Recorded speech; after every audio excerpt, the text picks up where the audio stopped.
Welcome to Crafting the Case, where three women dive deep into chilling true crime cases, eerie mysteries, and spooky tales, all while crafting and creating. Join us as we weave together suspense, storytelling, and a touch of creativity in every episode. Find us on your favorite social media platforms and wherever you get your podcasts.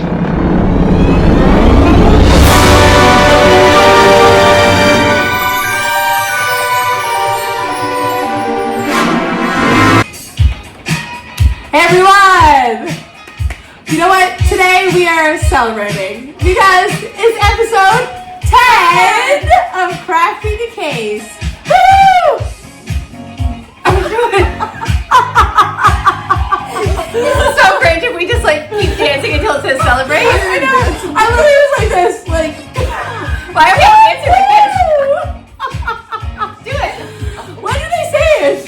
Oh, there we go. Celebrate good times. Come on! Alexa, stop. Anyway, Okay. yay! Whoa, lost a lot more followers. I didn't expect to be so cringy in my dance. I was going shoulders to one side, hands to the other. They don't have the microphones on. But I wonder if it's that big a deal. I think it is. Do you? Do you? Let me pause that. And we're back.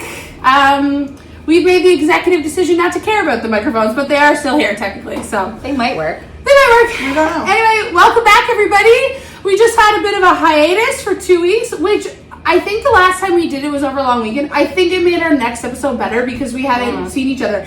And I've said this on the podcast before, when the girls come over, we're save it for the podcast. Don't talk to each other. So yeah, I think that's good. We'll have lots to talk about today. Beautiful day in Halifax. And yeah, it's our 10th episode. It's very exciting for us. Very exciting. And we're still working on our paintings. Will these ever be done? If these aren't done today, Look at mine. we're done. We're done. Mine is not going to be done today, but I don't even know Well, if my mine story is. is really long, so it Yay. might be done Okay. today. Okay, so that's good. We'll work on it. A breakdown of the show is this is our third installment of the beautiful painting by numbers, which is really fun. And Ashley is going to be telling us a long story, and then we'll just share about our lives after that, which I know is everybody's favorite part. Is there any corrections corner? I didn't. I can't even remember. The only email that I got was from Dennis Quaid's lawyer for a cease and desist. Was it Dennis Quaid or Dennis Wade? No, Dennis Quaid. Both of them. And they're filming from in Fall River. I'm just kidding. And That it's killed me. I did watch back the last two episodes because I was trying to pick out the funny bits for the blooper reels. Yeah. And it's so funny because the whole last two episodes, my head is just down and I'm painting. Because you're so I didn't even lift my head up to converse at all. I know. I feel like I'm even doing that right now. I Yeah. just want to focus on this and get it done. I know. It looks professional. It looks amazing. It's going to be worth it. It's just a little bit time consuming. Definitely time consuming. But I feel like if you're home and you have a season of a show you're watching or something, you have this out, you could just pick it up and do a little bit every day. That would be fun. I've been listening to Or podcast. I was gonna say podcasts or books. I've been listening to some really great books. So I'll give my recommendations later. But I should have been doing this really, but I remember. Did you guys get those TikTok videos about people coloring with the alcohol markers? The really. Yes. I got deep into that too. So I whipped out my markers this week. Nice. I had a very short. Yeah, it was actually really nice. I saw a girl that was coloring with crayons, and then she uses lip balm. Oh. And it makes the crayon spread together because you know how when you color with crayon it has white little spots left over. She uses we can use lip balm or Vaseline and smudge it all on the crayon, and it makes it look like a marker, but it's the crayon colors. Cool. Yeah, Wow. it looked amazing. Vaseline's the best. Has so many uses.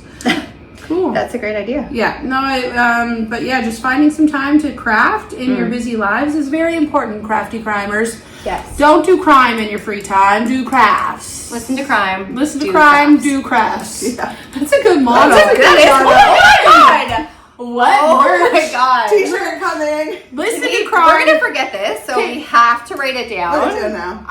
We're And not we have to say it at the end when we're signing off. We're not gonna forget it because I watched We will. the episode 50 times myself Me alone. too. those views up. Oh my god, I listened to the last episode so many times. I thought I was so freaking funny. Like, I was... I just think I am the funniest person ever. Not that the episode was funny, but no, just me. Like, well, you guys suck. It's me. Our last episode, I remember us being like really silly, like giddy. Like, I know. We were like in a weird. We were all like in weird states of mind. Well, I think yes, and part of it, you guys kept saying how mean I was, and I was like, I'm not mean. I'm funny. But sometimes they're the same thing. Okay, wait. Listen to Crime, Do Crafts. Is that what we just said? Yes. Do crafts do crafts. Listen to crime. Either way. Yeah, let's do a vote. We'll do a poll on the Instagrizzies. I don't know what we said because it sounded better when we said whatever we said first. Yeah. Yes, needs to be what it is. Email us at I already forgot. Crafting the Kids Ace. So Ash, why don't you set the scene for us? Okay. Yeah, and I will say there is a really big intro to this one because I really need to capture what it was like at that time, what was going on for you to understand the story. So we have to pay attention? I don't know, maybe. Is what you're saying? Yeah, good Ashley's like, attention is optional. So. Yeah. So the case I chose for this week hits very, very close to home for us Cape Breton girls. Uh-oh, I'm wearing my Breton Bears shirt today. Yeah. Shout out. And although this story takes place over 100 years ago, it's important to talk about because there were many similar stories that took place both before and after this one, affecting Nova Scotians all over. Ooh. And it's not just the location that hits close to home for us. It's in our families too. Wait. Mm-hmm. What? Is it the plague? No. Did the plague come here? Spanish? Yes. Spanish flu? Yeah. Coal mining. Is it about Davis Day? It's not. Oh. This is before that. So I was like, I would love to. I actually went to visit his grave and do a video because I was going to make a TikTok about that. Cool. A couple years ago. Yeah. But this happens before Davis, so I think we should do an episode on him, but it would be a later episode because this kind of sets the tone for why that happened. We should do that episode in New Waterford. Yes, of course. We should do it in the little square, Davis Square. Yeah. Ooh. Okay, I feel like I'm going to cry at this episode. Am I? I don't know. Is it haunted? I was a little emotional because when I was doing it, because both of my grandfathers were coal miners. Yeah, mine too. So I was a little iffy about that, but then we missed last week, so I was like, you know what, I'm probably good to not cry. Okay, yes. Yeah. My emotion has a time limit, and it's reached. I'm done. Anyway, we'll see if someone's going to cry on Crafting the Case for the first time. Woo! So coal has been mined in Nova Scotia since 1720, primarily on Cape Breton Island, and played a crucial role in shaping the island's history and economy. But the industry itself has a long history of lethal accidents and labor unrest. So labor unrest would be like a prime example for the Davis. Right. Low-key, coal has a bad rep now. Yeah. I'm going to give a brief history of coal mining, talk about the life of a miner and the danger of the job, leading to today's case, Cape Breton's worst mining disaster, the aftermath and the outcome of the trial that took place in front of a judge who was in blatant conflict of interest. So there's lots of layers to this one. In the mid-1800s, mining became increasingly industrialized. After 1870, mine owners further accelerated their mining to meet demands in the United States and the rest of Canada. For example, coal production increased more than fivefold between 1880. Just 1 second. Sheila. Sorry, guys. Actually, do you mind maybe repeating that last one? Yeah, so I was just giving an example. So coal production increased more than fivefold between 1880 and 1913, reaching 7.2 million tons annually, with 80% of this increase coming from Cape Breton. Wow. That's crazy. Right? That's crazy. Yeah. And I think it's just crazy because like we grew up in a coal mining town. We went to school pretty much next to the, where the coal mines were. Like even now, I've been living in Halifax for like 20 years. And if I run into someone from Cape Breton and they say, "Oh, you're from Cape Breton, like where are you from?" I say up 12. Yeah. That's where everybody knows, like the towns are known for where the mines were. Yeah, number 12 mine. Yeah. When I go home and I take Crazy Sheila, we always go to Colliery Lands Park. Yeah. Right? Like where 12 Colliery was. Yeah, and we spent like all of our like teenage years playing, you know, hanging out in the park, like where all these mine things happened, but we didn't really didn't really care about it at that point. You know what? And I don't remember learning a lot about it either. Maybe I just blacked that out. Like I'm not throwing shade at schools or anything, but like I think it wasn't of importance to us at the time. I think I definitely remember learning about it, but it didn't really. It was definitely just me then. Yeah. Plus, I feel like we were just immersed in it. That was our lives. You know, like you had a family member, if not multiple, that was in the mines, you know? Yeah. I even remember like a friend of ours, her dad, when we were older, like even like teenagers, worked in the Donkin mine. Yeah, and there was one like this is a hard one to say. Point to Coney. Like, is that 2 words? But anyway, like I felt that was open for a long time too later. Yeah. And then did you even live in New Waterford if you didn't go out for Halloween with a coal mining jumpsuit? A Devco. Yeah. Oh my gosh, that's right. So do you get into Devco? Do you talk about Devco in your story? No, this was before Devco. Okay. So Devco was the company that like owned and ran the mines or whatever in where we live. And turns out like many years later, and I don't know if he listens to the podcast, but a guy, he went to the same gym as me.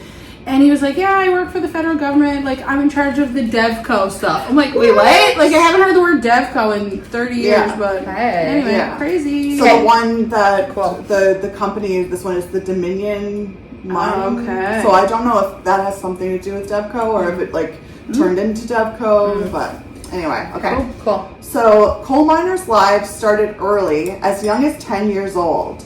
And their job was dark and dangerous in tunnels far underground beneath the Atlantic Ocean. Coal mining involves transport systems, machinery, rock, dust, poisonous and flammable gases, explosives, and open flame lamps. Each has been a factor in the many coal mine tragedies. The miners worked with death as a constant threat. But these brave men and boys put their lives at risk every day in pursuit of a livelihood for their families. They were frequently victims of underground accidents, and if not, death still found them later, killing them of silicosis, black lung, and other diseases caused by breathing coal dust. So that's exactly what happened to my grandfather. He died he was a miner, and he did have an injury first. He actually had 2 or 3 fingers missing on one hand. Oh my god, from work? A rock fell. Jeez. And my mom told me the story, I didn't know, like I didn't realize, because when you're a kid you don't realize stuff like that, right? And I asked him to hold a handful of marbles, and when I passed him to him, all the marbles just fell out of the hole, and I started like screaming and crying because it was so scary. That is horrible. Yeah, so he lost his fingers but survived the mine, but he died of silicosis, like within, the last not that long ago. Freya, I think, was 3. So. Okay, wait. So what is silicosis? Is something with your lungs? It's your lungs. Yeah. Like the black lung. Yeah. Yeah. Both of my uncles, I think, have lung issues. Yeah. So I asked my dad. I was telling him what case we were doing, and he said you guys both had uncles that worked in the mine. Yeah. Oh yeah. Like, gosh. My so mom's, many of my uncles. Yeah. My mom's 2 brothers did. My aunt's husband did. And he still has breathing problems even now. Yeah. I remember my dad saying they would lie about their age because you had to be, I want to say like 13 or something crazy. But you could work above the mine. You could work up But to go underneath, you had to be a certain age, and like they would lie about their age, they could go down. Insane. And quit school and go. Did you guys ever, if you've ever been to the Miners Museum? Yes. Oh, yes. I did want to mention that. Okay, good. Yes. So I love it there. I love it there too. And so if you're coming from outside of Cape Breton, make sure you go to the Miners Museum in Glace Bay. And even if you're just in Cape Breton, you already live there, it's fun to play tourist for the day. Yes. They have an amazing display and museum, and you can actually wear the mine hat and go underground. You get to go underground. And I just did that maybe 2-3 years ago. I took the kids. Yeah. I wonder if I ever took Devin. I don't know if he's ever done it because he's so tall. I think that would freak him out. It was really hard. Yeah, it's definitely hard. It was eye-opening, and actually the best part is the people that give you the tour under the ground are retired miners. Oh my gosh. Oh my gosh, I wonder if we could do an episode. Maybe we could do an episode from under the mine. Yeah. Like down in there. And also they have a great little restaurant there too. Yes, they do. Mm-hmm. Yeah. It freaks me out though, guys. Like, if you are claustrophobic, don't do it. Yeah, my mom didn't go. She couldn't go. Because she is. But just imagine like the conditions and who's working there. You never know if you're gonna. So scary. And I feel like talking about this stuff and going to see that as an adult is so much different, so much more eye-opening to what our family members went through. Like I remember actually in St. Agnes, we had a school concert and we sang some of the mining songs. Yes. And I remember like we were grade 5 or 6. And I remember my mom, like my grandparents went to watch it. My mom was like, "Oh, your grandfather was so emotional, like he was trying not to cry," and I was like, "That's weird." You're like every time I'm like, "Hold my marbles." I'm like, "That's so or don't hold them." Don't hold my marbles. Like, yeah, I'm like, okay, like I just didn't understand like the gravity of that for him, right? Of like talking about, I'm a working man, going underground. Oh my god, I hope you talk about Rita McNeil later. I don't, but we'll add it into the Instagram post. Maybe that could be the song we use for. Oh no, but yes, that one. But also, Matt Anderson sings "Coal Mining Blues." Oh, I don't know that one at all. Oh my god, you guys have to listen to it. Okay. It is heart-wrenching. Like, okay, cool. Yeah, it but I makes just you think cry. when we were kids, we didn't really understand. No, we did not understand the gravity and severity. Yeah.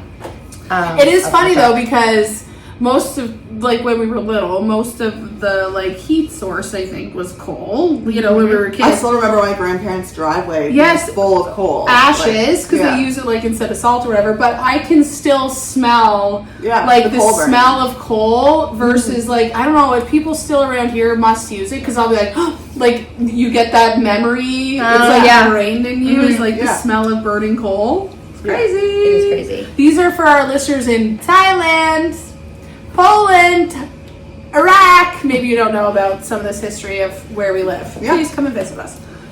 So I actually looked on the Museum of Industry. They have a database of coal mining fatalities. And that database contains 2,498 known Nova Scotia coal mining fatalities. And the database listed the causes of death for the miners. So I'm just going to go through some of them just to show you it was literally every part of that entire job was dangerous. Like it didn't matter. There was deaths that occurred above ground before they even went underground. They were dying, right?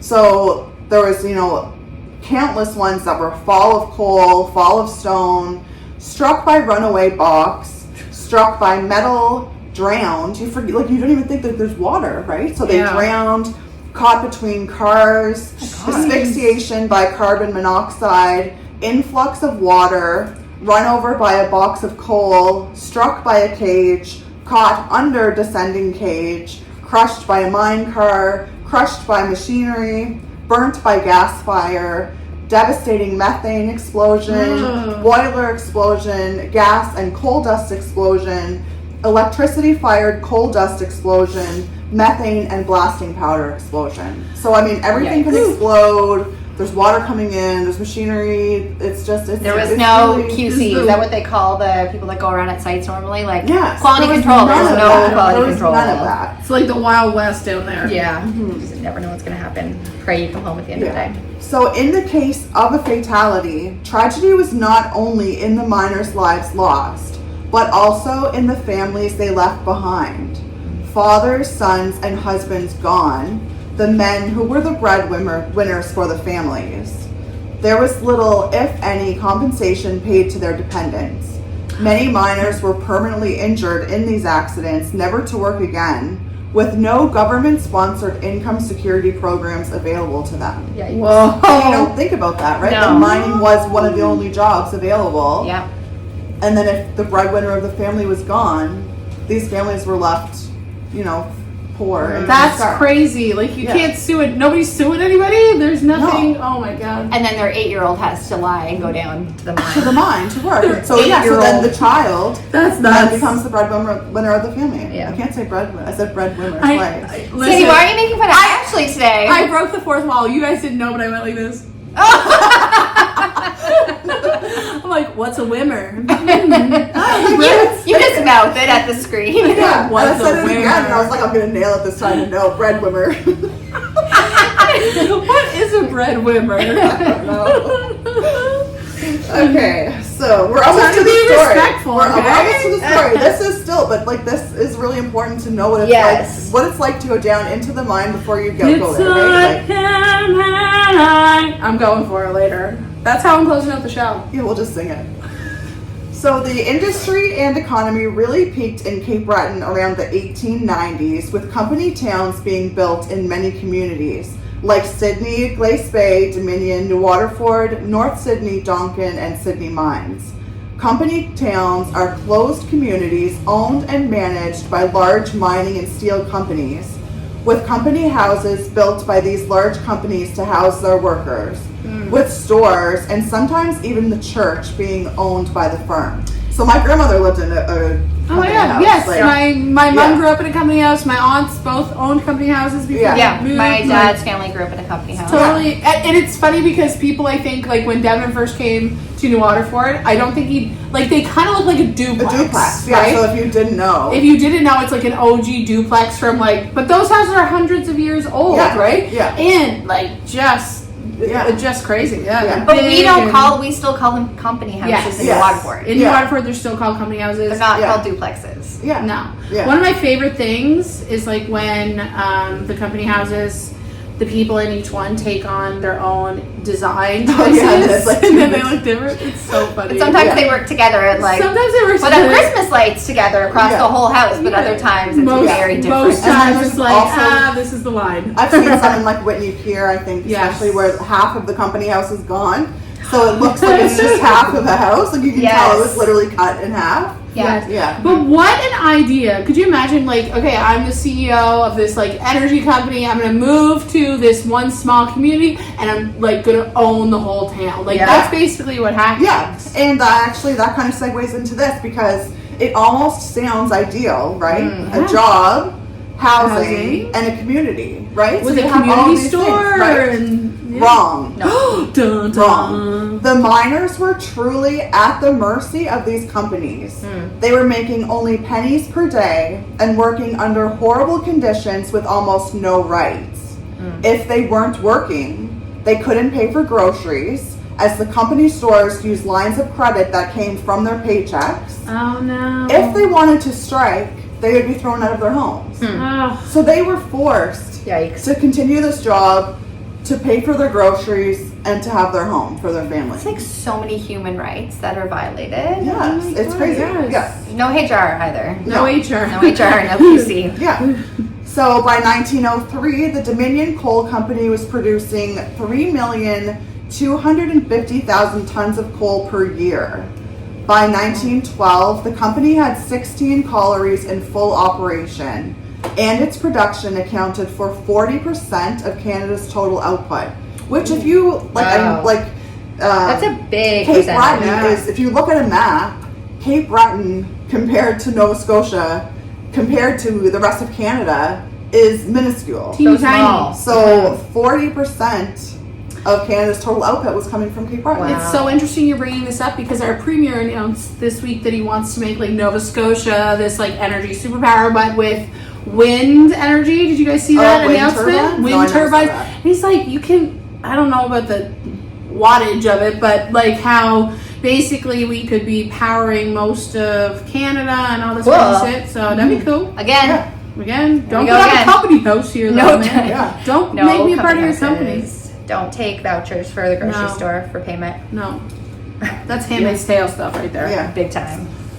40% of Canada's total output. The Dominion Coal Company wanted as much coal as they could get and to get it out as cheaply as they could. This leads us to today's case, Cape Breton's worst coal mine disaster. Do you guys have any idea where it was? Let's each take a guess. 14 yard. Julianne's yard. Is she in up 14? Yes. Her grandfather was the president. I'm going to say number 8, colliery. No. 16. It's number 12. No! Ours! That's I was going to say 12. Yeah. We all live, Well, we all... It's a a weird way. Yeah. But I went to the school. But you went to school. You you lived still really lived. far away to go to St. Agnes. I was right on the line. District. I was right on the line of going there in Mount Carmel. Huh, imagine. I know. Imagine if you had went to Mount Carmel. No. Oh my God, would have been your friend.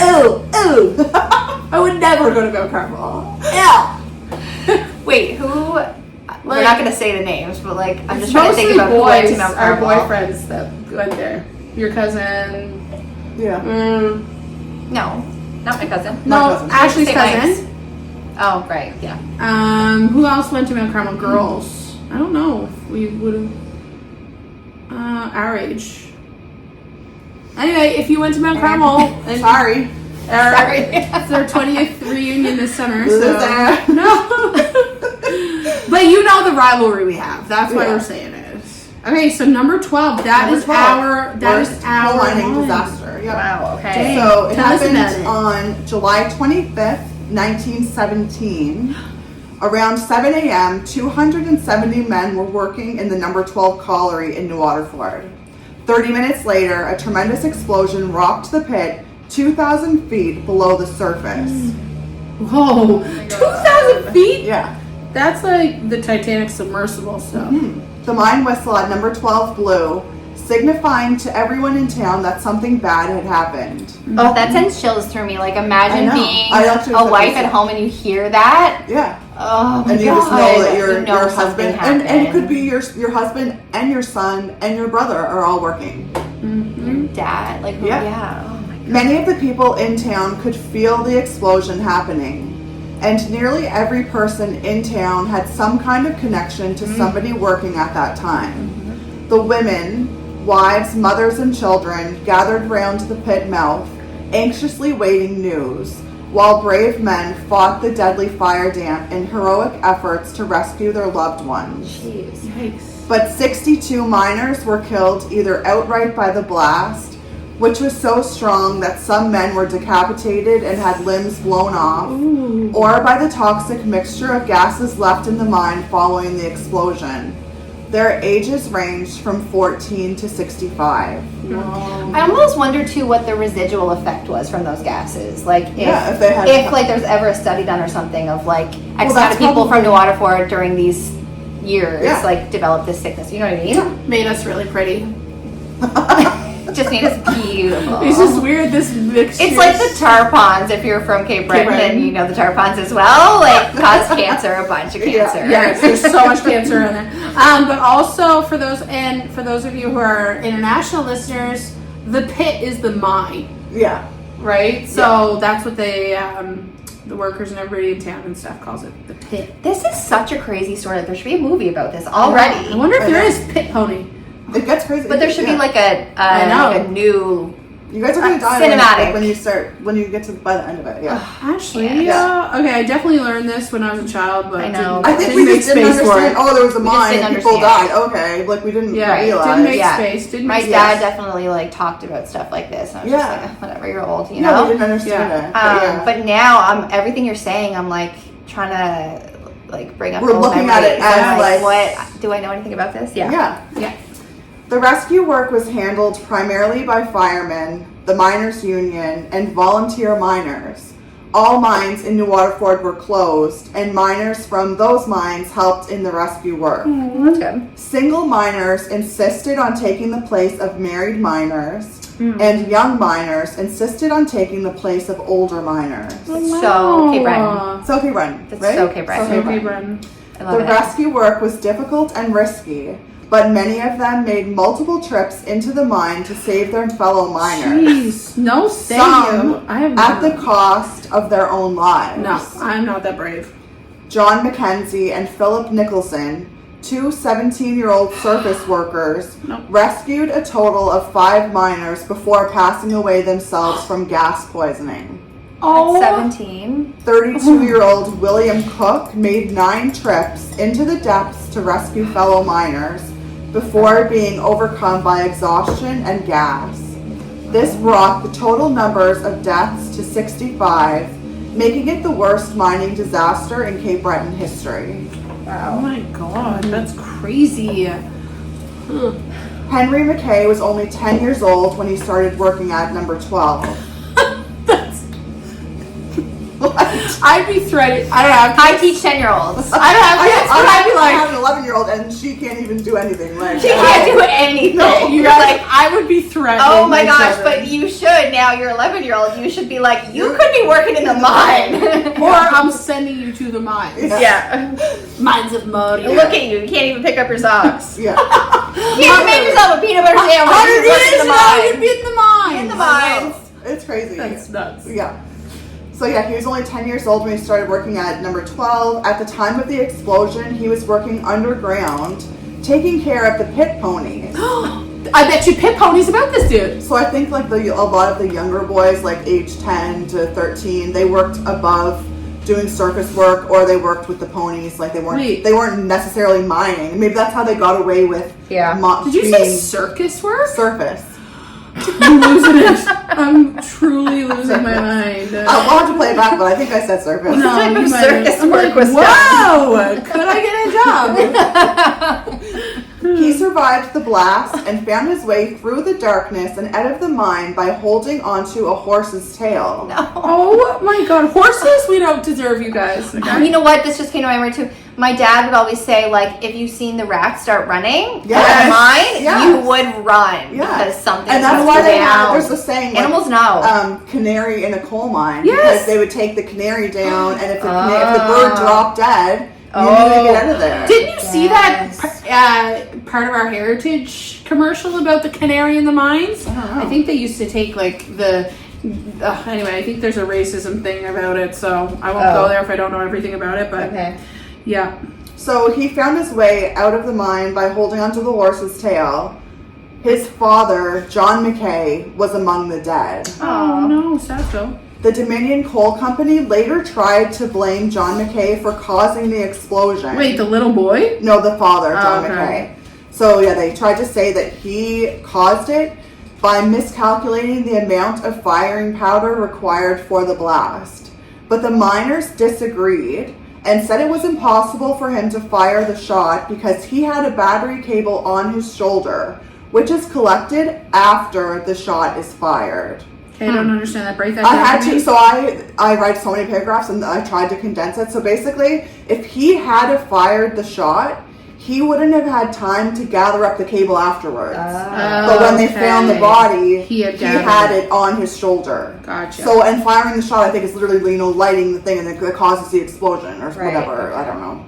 Okay, interesting. As well, his body and the bodies of others near him only had burns on them, whereas other miners closer to where the explosion took place suffered much more severe injuries, like which we talked about, the decapitation and the limbs and whatever. So the Dominion Coal Company is saying, oh, he did this, but the miners are saying absolutely not. It's impossible for him. I'm to do sorry, that. but Dominion Coal Company, you're responsible for it. Like, Yes. even Don't if it's place user blame. error, you are Yeah. responsible for it.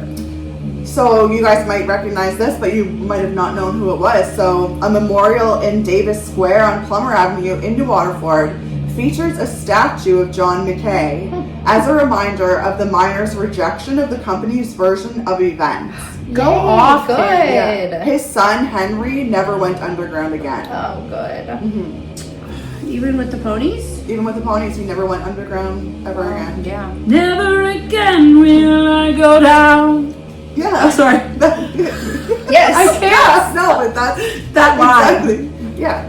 After an all-night vigil, the widows and children of many of the miners who lost their lives still huddled around the pit mouth in the morning, clinging to hope that there might yet be more survivors. Oh. Joseph Leachman survived the blast, but his father did not. Joseph was found alive 36 hours after the explosion, clinging to an airline next to his father's dead body. Oh, gruesome. Of the miners who were killed, 30 were from Cape Breton, 22 were from Newfoundland, 7 of them from one small fishing village, and the rest were immigrants from Germany, Austria, Russia, and Italy. Oh, wow. A number of the immigrants were buried in one single grave with no family present to mourn them. Brutal. Awful. Yeah, so that's the thing. So even when you see pictures and stuff of Cape Breton, it's a hustling and bustling town. Like, you just see all these people. And then I think even when my parents talk about going to school in New Waterford, like, the high school had so many more kids than when we went. It just kind of decreased over time, but I think, like, in the early 1900s, like, there was just so many people working there. Right. Yeah, for sure. Also, Sidebar Nation, Devin is outside whippersnipping and mowing, so he chose this time to do it. Thanks, Dev. Thanks. But you know what? The hum is kind of nice. Yeah, it's soothing. Shall we do a craft check-in? How are you guys? Oh my gosh. Oh, okay. So craft check-in. For those of you're doing really good. I'm actually making some progress. You're making progress. Yeah, It's very abstract. Outside green starting. Sometimes when you do the same color for so long, you're just like, I need to switch colors. That's So like the that's pop of green is actually quite nice. So before, when you were talking though, and you said the number of people who have died in the mines, I was going to say, that's more people that died in 9/11, like in the tragedy in New York. And then as you're describing the wreckage and stuff, I'm like, this. Have you guys ever watched any of the documentaries of like the 9/11 stuff? Yeah. It very much reminds me of that. Like just like people walking around and like you see them all coated in the gray. They just don't know where they are. Like yeah. So traumatizing. Very traumatizing. But what you were saying about like it used to be a hustling, bustling town. It's so true, and there's nothing there now. Like I tell people, I'm from Cape Breton, and they say like, where in Cape Breton? And I'm like, New Waterford. There's nothing there. What do we have? A gas station? And even 2 gas stations, Robin Donuts.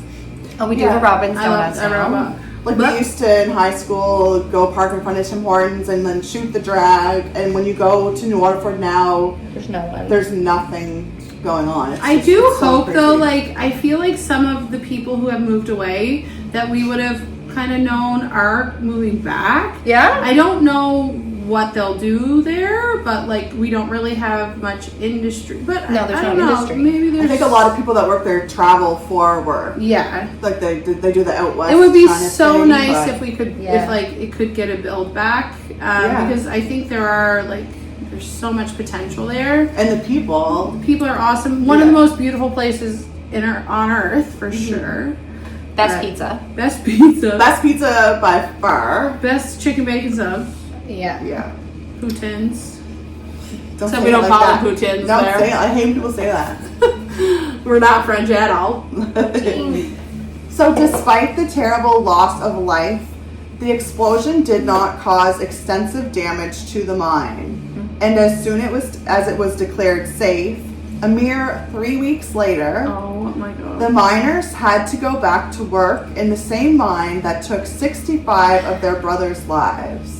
And it truly was a brotherhood. Yeah, totally. Like, these men had each other's backs. Their employer didn't have their backs. No. They cared for each other, and sometimes they probably were literally brothers, right? Yeah, totally. Yeah. And when I don't work in a high-risk environment, but when you do work in those high-risk environments, you really lean into each other. Like, police or fire people and, like, those like a trauma bonding. Yeah, they're like highly dangerous, and you have to trust the person that's with you, right? Because they could save your life. Yeah. So, I can understand the bond that it can create for sure. A coroner's inquiry and follow-up investigation began just days after the incident. The coroner's jury found the Dominion Coal Company guilty of gross neglect because there were dangerous levels of methane in the mine, the result of inadequate ventilation. The methane was ignited by a blast intended to free coal from the mine's working phase. The Dominion Coal Company claimed that negligence was not a factor and the mine had sufficient ventilation. But the miners and their union, the Amalgamated Mine Workers of Nova Scotia, disagreed.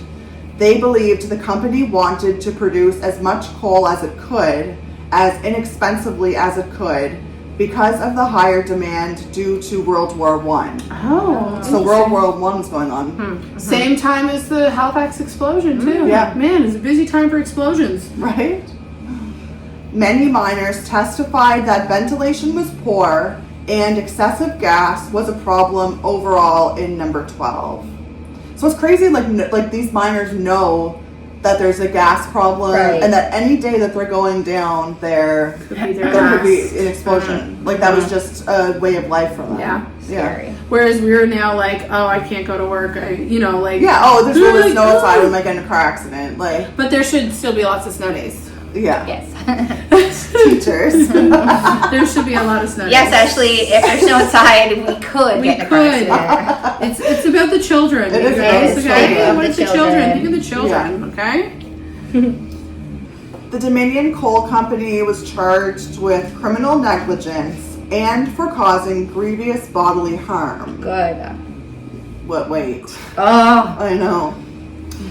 3 company officials were charged with manslaughter. Angus MacDonald, a number 12 mine manager, Alexander McCachran, the district superintendent of mines, and Michael McIntosh, deputy mines inspector. When the case went to trial in October of 1918 in Sydney, the presiding judge was Humphrey Mellish, a former lawyer for the Dominion Coal Company. Oh, greasy. Who had recently been appointed to the bench. Okay. That is greasy. In fact, it was Mellish who prepared Dominion's defense shortly before presiding over the trial at which it would be presented. Is there no conflict of interest at this point in time? Like you're describing P. Diddy's perfect situation right here. Yeah. Oh my God, we always talk about P. Diddy way too much. I didn't realize you were following so closely, Ashley, so I do need an update later. Well, because there's this, I actually haven't watched it last week because I've been following some local cases. Ooh, maybe you can update us on those. But there was a girl presenting on TikTok, and she was whispering because she's like in the courtroom, like I don't really know where she's at, but she's whispering because there's other people around, and so she's doing like live updates, but she's whispering, and I find it's so satisfying. So I was really listening to her whisper. Like ASMR. It was, from yeah. P. Diddy. Actually, that's awesome. Yeah. So the Crown Attorney, who had also previously represented the coal company, brought in no evidence against the defendants. My goodness. Actually, do you mind if I just pause for 1 second? Yes. Sure. Oh no, I'm going to do it just for my watch. There's just a moment where I just have to. And we're back. Sorry about that. My dog needed to go to the bathroom. So after hearing witnesses for both sides, Mellish claimed there was insufficient evidence to convict the Dominion Coal Company and its 3 officials. He instructed the jury to find them not guilty. Instructed the jury? Was it a jury case or a judge case? It was a jury. He was the No, judge. you can't do that. Oh my god! And don't forget, he was also Yeah, previously he linked had with them, prepped. right? He had prepped the case. Sandy's not even a real lawyer, and she knows. I am not a legal lawyer. Not a legal I'm lawyer. a We need Devin here. I'm a fictitious lawyer, and that wouldn't even go over in like the biggest fiction book of all time. That's insane. So the jury did so, which was they found them not guilty without even leaving the jury box. Wait, what? They just sat there like not guilty. So he was like, I instruct you guys to find them not guilty, and they were like, okay. And then they went to them and said, what's the verdict? And they said not guilty. Oh my god. No one was ever held accountable for the explosion that claimed the lives of 65 miners. Oh my gosh, that's insane. So the 3 heads, where were they from? Were they from Cape Breton too, or are they I don't from, know. They have Cape Breton names, but they do have very Cape Breton names. I don't know. It didn't actually say. I thought you meant the heads of the decapitated people. There's something wrong with me. There's something wrong with me. I'm like, Tara, that's a weird thing to ask. Like, where were the heads? where were the heads from? Like, oh, just they picked them up on the left corner of the 4th hall. How do you describe I'm supposed to segue into the outro.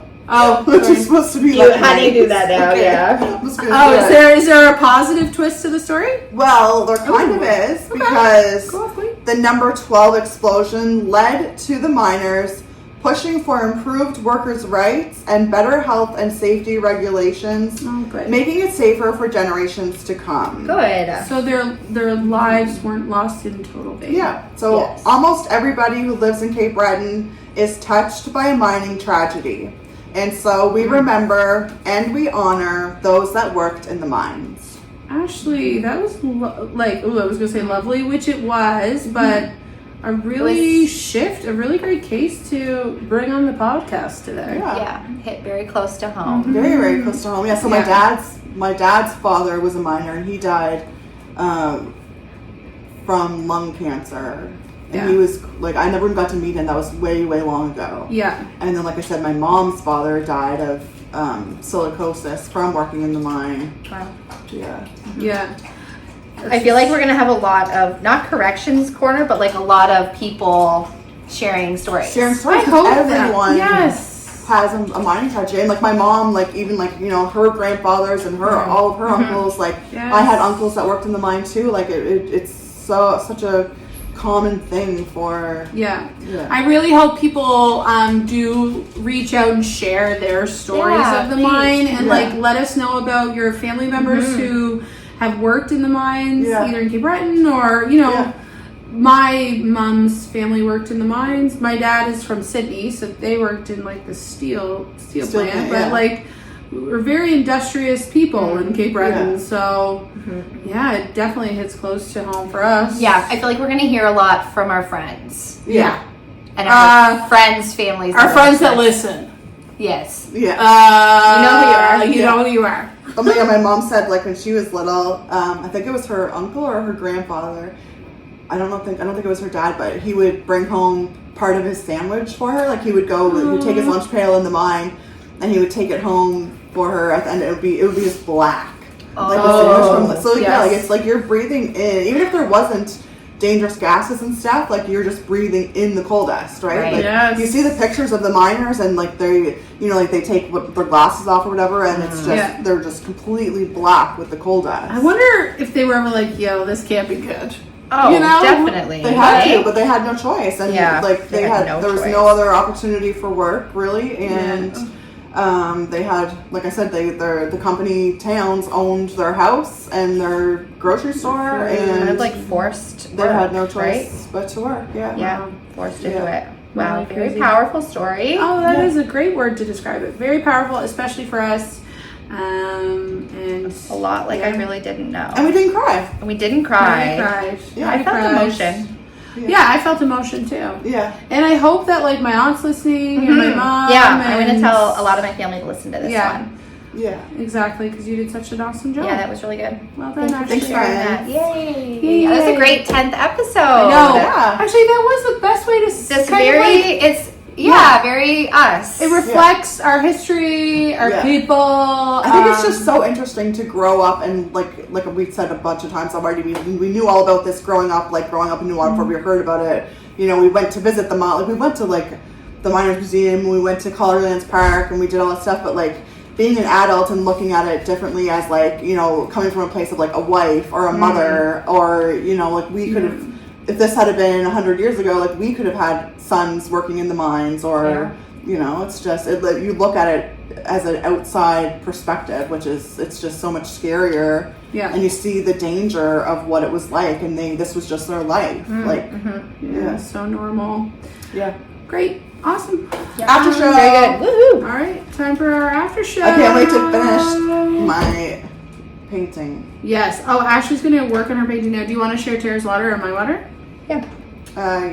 Mine. Okay, so mine I think is very abstract, but it's coming together. It's coming along. I'm starting on the outside. I didn't finish mine in my free time because I definitely won't finish tonight. But okay, so 2 weeks worth of after show goodness. Whoa, that's hard to remember because I can never remember what happened 2 days ago. I don't think I have anything to share. Yeah. What have I been up to? I don't know. You go first. Okay, I'll go first. I haven't really been watching anything. I did start this show Department Q on Netflix. Somebody told me that was like a good crime show to watch. Okay. But sometimes when I sit down, I'm just like, I have to really be in a certain mood to do a heavy show. Me too. So I started that. I finished listening to this book. It's called Listen for the Lie. It's about a podcast and a true crime thing. It was awesome. I loved it. What was that? It's called, I was like, I got an Audible, I almost said prescription, but what do they call it? Subscription. Yeah. I'm sure they're rooted in the same way, but same. Same. And so yeah, Listen for the Lie. I can't remember the name of the author. I'm sorry.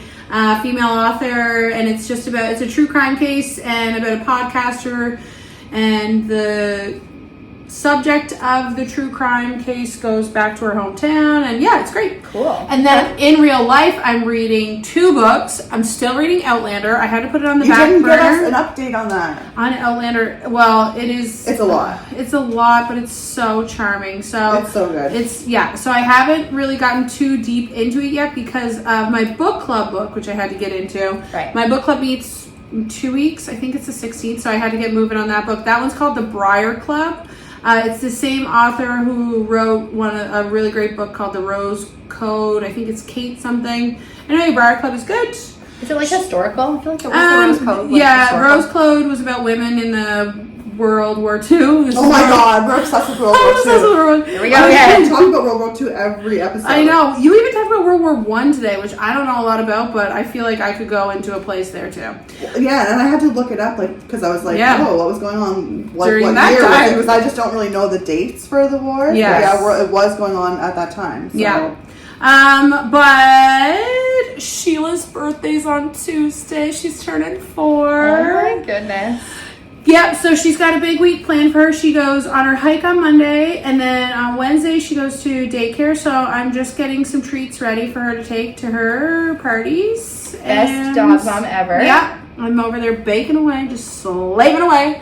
What else? Oh, I did so much gardening on the weekend. Did you? For those of you who don't live in the Maritimes, this has been the first weekend. They reported in CBC, the first weekend in 11 weekends where there was still precipitation, so it rained, but it was at nighttime. So I've been trying to... But no frost? Because you can't plant outside until the frost is... So I wasn't doing planting per se. I was really just weeding, cleaning things up, and I got my ferns out. So I did that. I was so happy to do that. Yes, that's how you know I'm old now. And what else was going on? Just working, getting ready for our friend's wedding is coming up in a couple weeks. Woohoo! I think Did you guys see there's this new picture circulating? Maybe it's just on my feeds, but I think it's so funny. It's like the Harry Potter houses, but it's like what millennials are now sorted into. It's like you're either running, making sourdough, gardening. Oh yeah. What's the other one? I can't remember. For them. They're so funny. Probably crafting. Listen, I will say I've been back to running. So I used to be a big runner back 10 years ago. No, it wasn't that long ago. 6 years ago. Big runner. And I made it back out. I went 3 times last week. Nice. So I've been kind of going back. Every single part of my entire body is sore. Yeah. Where are you running? Are you road running? Yeah. I'm doing a mix of both. Sheila and I have been going in the mornings, and then on Fridays my gym does a little run club. Nice. So I'll run with them. Cool. So it's been really fun actually just to get back out there. So you're doing the running, the sourdough, the gardening. You're in every house. I'm the queen of hobbies. I don't also, know if you guys know that. What the common denominator is there? Me. No, you don't have kids. Yes. If you don't have kids, why she can have one. Yes, I can do everything. It sounds. But you love Sheila when you have to make treats for Sheila. Yes. So it's but my dog is actually really part of my hobbies. That's true. Yeah. And you're really good to all of your friends' kids and stuff. Yeah.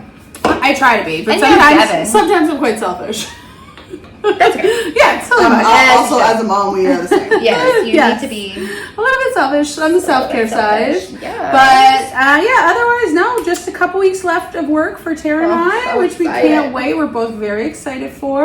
Yes. Although we love our jobs. Love it. I love not working more. Ready to have Spotify, if you want to reach out for some, you want to buy our podcast, 60 mil. Yes. We'll consider it. 60 mil. We'll consider it. $6. I'll consider it for 60 million. Okay. But yeah, I think that's all I have to think about. Can you imagine if someone wanted to buy our podcast and we just quit our jobs? Yes. And became full-time podcasters. Yes, and we wouldn't have to. You on this side of the things can't see the other side of the table, which is like this really questionable tripod setup. It is I think they know. It's quite low budge. It falls down sometimes. It falls down often. My dog's barking out the window. It's kind of low budge in that capacity, but not bad. It's still fun. It's super fun. Yes. People don't watch us for the quality though. No. Yeah. I mean, if you do, please. Please. If you're in the wrong, you're watching the wrong podcast if you're watching for the quality. And I think it's nice because we can eventually hopefully get there. Yes, I agree. I think we should really aim to get nice equipment and really up our. Well, for me, you guys do a lot of research and stuff. I'm kind of throwing it together.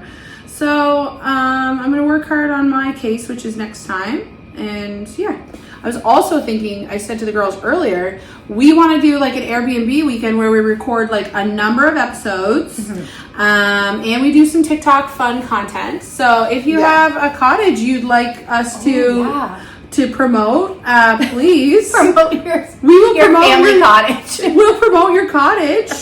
And as long as I can take Sheila and we can go swimming and you have to have a hot tub too. And a boat. Not a bottle boat. You have to have a small yacht. Yeah. And by cottage you mean a glamping experience. Yes. I do want to do those domes though. Oh yeah. Have you guys seen the domes? Yes. Yeah, I've done one before. Was it fun? It was fun, yeah. I really want to try it. Yeah.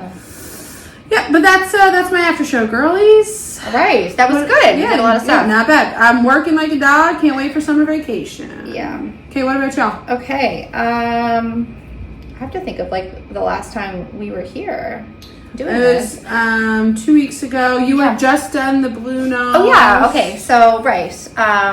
I heavy recovery time for me after that. I just started running again. Yeah. And I still feel really sore. What was worse, the recovery from that or the recovery from the hangover we had? Oh, girls, the hangover. We have not addressed that. I had a residual hangover. I swear to God. I was just a week after I was taking 10 different vitamins a day because I was I have to get myself right again. I'll never be the same. So I'm actually very scared. Our friend's wedding is coming up, the same one that I had a little bit too much fun at her Jack and Jill party, engagement party thing. Yeah. The end of this month, so I'm quite scared for I that. love that you're fearful of it. I'm scared because I can't trust myself with you crazies, obviously. It's not, listen. Oh, and it's the husbands. The husbands and the boyfriends need to tell your husbands and boyfriends, stay away from me. Yeah. In every way. Don't buy me any. Don't need you to buy me. Yes, yeah. Anything. We were talking with the bride today, just running through all the planning, which is going to be so much freaking fun and just a great time overall. It's going to be so fun. Yeah. So, but it's on a Saturday, and so the next day is Sunday. I don't know if we're going to be able to do the podcast that day. Maybe I'll still wear my bridesmaid's dress. Oh, should we all show up in our dresses? We should wear what we wore the night before. Okay, yeah, that'll be fun. And, I don't know if it'll be fun for you guys, or for us, but it'll be interesting. I don't know if you're going to enjoy anything. I hope I'm not doing the story that week. Oh, yeah. I hope who it's going to be. If it's Tara, she's just rolling in with a bag from the dollar store again. Just no plans. Yeah. All the centerpieces from the wedding. What can we do with these? Tara's scooting around after the wedding. She's oh, sugar, I'm on deck for the craft tomorrow. She's stealing all the stuff. Oh my gosh, that would be awesome. That would be funny. So mentally preparing for that, I guess. Just also ready to be done work and start summer. I've just been really busy. I feel I can't catch up on anything. That's how I feel lately too. I can't. I have not been watching TV. I actually sat last night and went through, Fallon was asleep, and I was going through Netflix and Disney and Crave, Prime, whatever else there is. By the time you go through all those things, right? Yeah, I know. You can't find something. Yeah. I end up putting on season 2 of 9 Perfect Strangers. Oh, okay. Is it good? Is the first season good? Did you watch the first season? I did watch the first season. It was good. Yeah, it was. It's kind of it's weird, off-putting type of show, though. But it's just very, I don't even know how to describe it. It's odd. And so you kind of don't know what's going on the whole time, right? My sister-in-law messaged me. She's the show, because I love Schitt's Creek so much. It's one of my favorite shows of all time. And Alexis from Schitt's Creek is in it. Very different character. Yeah. I do like her. Yeah. So anyway, I ended up watching one episode of that and I fell asleep. But nice. So I started that. But I just finished The Inmate. That tells you how much time I'm spending on reading. Yeah, because I feel I've been talking about this book. It was good for a while. Did you like it? I did like it, but I guess the twist and what was the twist? Her thing with her books is like, what you guess it like never turns out as you think it's going to, you know? I guess those twists often. Do you? Well, see, when I read Never Lie, I didn't see that one coming. I was so shocked. I had to go back and reread. Yeah, I didn't see that one coming. Yeah, even the what did I read? The teacher. I hated that one. That book sucked. But like when I got to the twist, I was like, oh, and then I was like, oh yeah, I could see how that would be. It wasn't like as good as Never Lie, but this one I knew it. That's too bad. So I was kind of like bored. If you're a Frida fan, let us know what your favorite one is. Yeah. I've read tons of her books. The thing is with her twists, she puts them. Sometimes she'll just add another twist on the very last page, like in the teacher. You know what I mean? So in The Inmate, there was another twist on the very last page, but I also figured that kind of you figured that one out too. Yeah, so I was kind of bummed about that. But that's pretty much all I did. Cool. Good. What about you, Ash? Well, I went to a movie and it was actually really cool. I got to go to a pre-screening. Ooh, fancy. So I felt like really how do you cool. get into these things? So like the rep from like Elevation Pictures contacted me. And, it was so cool actually. Is he a fan of the pod?